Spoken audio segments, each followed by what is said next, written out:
बिस्मिल्लाहिर्रहमानिर्रहीम। अस्सलामु अलैकुम। वेलकम टू HMYA टेक और मैं हूँ हाफिज़ यासिर। आज की वीडियो में मैं आपको अमेज़ॉन ड्रॉप शिपिंग के बारे में बताऊँगा।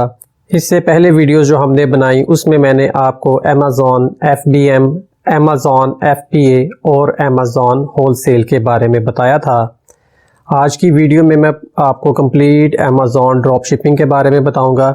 इससे पहले मैं आपको मुख्तसरन थोड़ा थोड़ा बता देता हूं जो हमारे प्रीवियस लेक्चर्स थे उनके बारे में। सबसे पहले हम बात करते हैं अमेज़ॉन FBM की। अमेज़ॉन FBM में आपको कस्टमर ऑर्डर करता है, आपके स्टोर पर ऑर्डर आता है। ऑर्डर के आने से लेकर उसकी डिलीवरी तक जितने भी मराहिल होते हैं वो तमाम के तमाम आपने ख़ुद कंप्लीट करने होते हैं। आपको ऑर्डर आया, किस चीज़ का ऑर्डर आया, कितनी क्वांटिटी में आया, आपने ये तमाम चीज़ें ख़ुद देखनी होती हैं। उसके बाद आप उस प्रोडक्ट को लेते हैं, उसको पैकिंग मटेरियल लेते हैं, उसको पैक करते हैं, उसके ऊपर आप शिपिंग लेबल लगाते हैं और उसके बाद उसको कस्टमर तक पहुंचा देते हैं। ये तो मुख्तसरन था अमेज़ॉन FBM के बारे में। अमेज़ॉन FBM में आप इस तरह से करते हैं कि आपके पास जो प्रोडक्ट होती है उसे आप अमेज़ॉन के वेयर हाउस में भिजवा देते हैं। अब तमाम तर ज़िम्मेदारी अमेज़ॉन की होती है। जैसे ही कोई ऑर्डर आएगा आपके स्टोर पे तो अमेज़ॉन ने उस ऑर्डर को फुलफ़िल करना होता है। आपके स्टोर पर ऑर्डर आया तो हर चीज़ अमेज़ॉन ख़ुद ही चेक करेगा कि किस चीज़ का ऑर्डर है, किस प्रोडक्ट का ऑर्डर है, कितनी क्वांटिटी में ऑर्डर आया है। अमेज़ॉन ही उसका शिपिंग लेबल प्रिंट करेगा, शिपिंग लेबल उस प्रोडक्ट के ऊपर लगाएगा और उसको कस्टमर तक भिजवा देगा। ये था अमेज़ॉन FBA। अमेज़ॉन FBA में तमाम तर ज़िम्मेदारी अमेज़ॉन की है, इसमें आपकी कोई ज़िम्मेदारी नहीं है। इसमें थोड़ा सा प्रॉफिट मार्जिन कम होता है क्योंकि अमेज़ॉन ने अपनी फीसिस भी काटनी होती हैं। उसके बाद तीसरा मॉडल जो हमने देखा वो था अमेज़ॉन होलसेल पे। अमेज़ॉन होलसेल में आप किसी भी ब्रांड को मुंतखब कर लेते हैं और उसकी इजाज़त के साथ उस ब्रांड की जो प्रोडक्ट्स हैं उसे अपने स्टोर पर डिस्प्ले कर देते हैं। जब भी आपको ऑर्डर आता है आप वो चीज़ उस ब्रांड से परचेज़ करते हैं और मुतालिका कस्टमर को भिजवा देते हैं। अब मैं आपको अमेज़ॉन ड्रॉप शिपिंग के बारे में बताऊंगा। इससे पहले मैं आपको सिर्फ ड्रॉप शिपिंग के बारे में बता दूं कि ड्रॉप शिपिंग होती क्या है।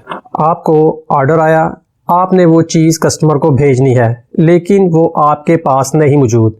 जो बंदा बेचने वाला है आपने उससे ख़रीदनी है और जिसका ऑर्डर आया है उसे पहुंचानी है। यानी कि इसमें आपने प्रोडक्ट को परचेज़ नहीं किया होता जैसे कि हम दूसरे मॉडल्स में करते हैं। इसमें आप मुतालिका प्रोडक्ट को अपने स्टोर पर लिस्ट करते हैं। वो स्टोर आपकी कोई ई-कॉमर्स वेबसाइट हो सकती है, आपका कोई ऑनलाइन स्टोर हो सकता है या फेसबुक पर आपकी शॉप भी हो सकती है। आपको उधर ऑर्डर आएगा, उसके बाद आप वो चीज़ ऑर्डर आने के बाद परचेज़ करेंगे और मुतालिका कस्टमर तक पहुंचाएंगे। इसे हम कहते हैं ड्रॉप शिपिंग। अब हम बात करते हैं अमेज़ॉन ड्रॉप शिपिंग की। अमेज़ॉन ये अलाउ तो करता है कि आप ड्रॉप शिपिंग करें लेकिन उसकी पॉलिसीज़ इतनी सख्त हैं कि उन पर पूरा उतरना बहुत ही मुश्किल हो चुका है। अगर आप अमेज़ॉन पर ड्रॉप शिपिंग करते हैं तो इसके बहुत ज़्यादा चांसेस हैं कि आपके स्टोर पर स्ट्राइक आ जाएगी और आपका स्टोर किसी भी वक्त बंद हो सकता है। उसकी वजह क्या है? उसकी वजह यह है कि जब आप अमेज़ॉन पर ड्रॉप शिपिंग कर रहे होते हैं तो कस्टमर आपको ऑर्डर करता है। अब एक वक्त में आपके पास 40 या 50 ऑर्डर भी आ सकते हैं और आप अमेज़ॉन पर ड्रॉप शिपिंग कर रहे हैं तो आपके लिए मैनेज करना बहुत ही मुश्किल हो जाता है। ड्रॉप शिपिंग में आपके पास चीज़ मौजूद नहीं होती, आपके कस्टमर की तरफ से आपको ऑर्डर आएगा, ऑर्डर आने के बाद आप वो चीज़ परचेज़ करते हैं और फिर कस्टमर को भेजते हैं। अगर आपके पास 2 या 3 ऑर्डर लेट हो जाएं और कस्टमर उसके बारे में फ़ीडबैक दे दे कि ऑर्डर लेट वसूल हुए हैं तो इसका नुकसान ये होगा कि आपका स्टोर बंद होने का ख़दशा बहुत ज़्यादा बढ़ जाएगा। अमेज़ॉन पर ऑर्डर आया, आप ड्रॉप शिपिंग कर रहे हैं तो चीज़ आपके पास मौजूद नहीं है, आप उसे पहले परचेज़ करेंगे, अब जिससे आप परचेज़ करेंगे उसमें 2 दिन लग जाए, 3 दिन लग जाए उस चीज़ के आप तक पहुंचने में, और उसके बाद आपने उसे कस्टमर तक डिलीवर करना है तो 3-4 दिन उसे भी लग जाएंगे। तो यानी कि एक ऑर्डर आने से लेकर कस्टमर तक वो चीज़ पहुंचने में तकरीबन 7 से 8 दिन आपके लग जाएंगे। तो कस्टमर इस बात की शिकायत कर सकता है कि उसको ऑर्डर जो है आपकी तरफ से वो लेट वसूल हुआ है। अमेज़ॉन पर ड्रॉप शिपिंग करना एक बहुत बड़ा रिस्क फैक्टर है। अगर आपका अमेज़ॉन अकाउंट बंद हो जाए तो दोबारा आपकी अपनी उसी डिटेल्स पर अकाउंट ओपन करना नहायत ही मुश्किल काम है। ड्रॉप शिपिंग करते वक्त आपने इस बात का भी ध्यान रखना है कि आप किसी ऐसे ब्रांड की लिस्टिंग ना कर लें जो ब्रांड आपको ड्रॉप शिपिंग अलो ही ना कर रहा हो। ड्रॉप शिपिंग के लिए आपको अमेज़ॉन पर ऐसी लिस्टिंग तलाश करनी है जिनका रेवेन्यू अच्छा हो और उस चीज़ की FBM 8 से 10 लोग कर रहे हों, ताकि आपको जब ऑर्डर आए तो आप आसानी से वो चीज़ ख़रीद सकें और उसे आगे कस्टमर तक भेज सकें। जब आप ड्रॉप शिपिंग को चूज़ करते हैं अमेज़ॉन पर, आपके पास मुतल्लिका प्रोडक्ट मौजूद नहीं और आपने अमेज़ॉन ड्रॉप शिपिंग को मुंतखब किया होता है, आपको ऑर्डर आया, आपने वो चीज़ अभी परचेज़ करनी है और उसके बाद कस्टमर तक पहुंचानी है, तो इसमें काफ़ी टाइम लग जाएगा।